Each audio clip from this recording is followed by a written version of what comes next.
Good day mga ka-air gunners. Pakita ko lang itong bago namin. Ito ang Tupa Compact Assassin Receiver. So, ayan na siya. So, makita nyo, folding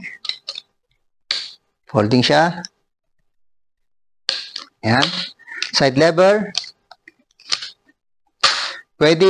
Itong side lever, pwedeng right-handed or left-handed. Pwede siyang ilipat dito sa kabila.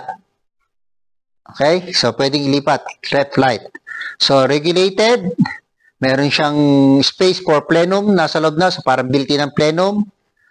Kasama yung support sa tank. Then, trigger assembly. Merong safety. May safety switch siya. So, pag sinitch mo, maglalak. Hindi makakalabit. Adjustable din ang pressure, ang trouble, adjustable. Output gauge, nandito. Input gauge. So right now, this is set at 1,500 PSI. Pero pwedeng palakasin or pwedeng pahinain, nasa sa inyo yan. Okay? So ang kasama nito, kung sakaling magustuhan nyo, meron siyang single cassette. Meron siyang tawag nito? Yung ilang rounds? 12 rounds. 12 rounds magazine. Meron na rin siyang barrel band para sa kakabit nyong tangke.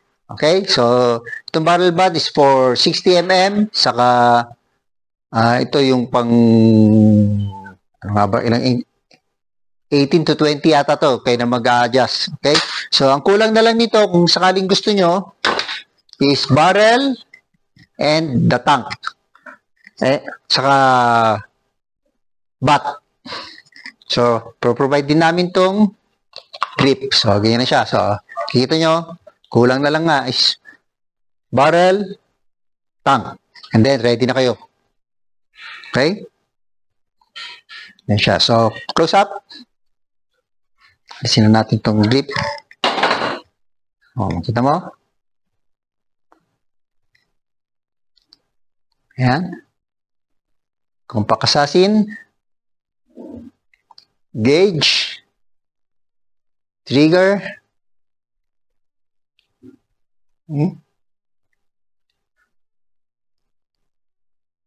Okay?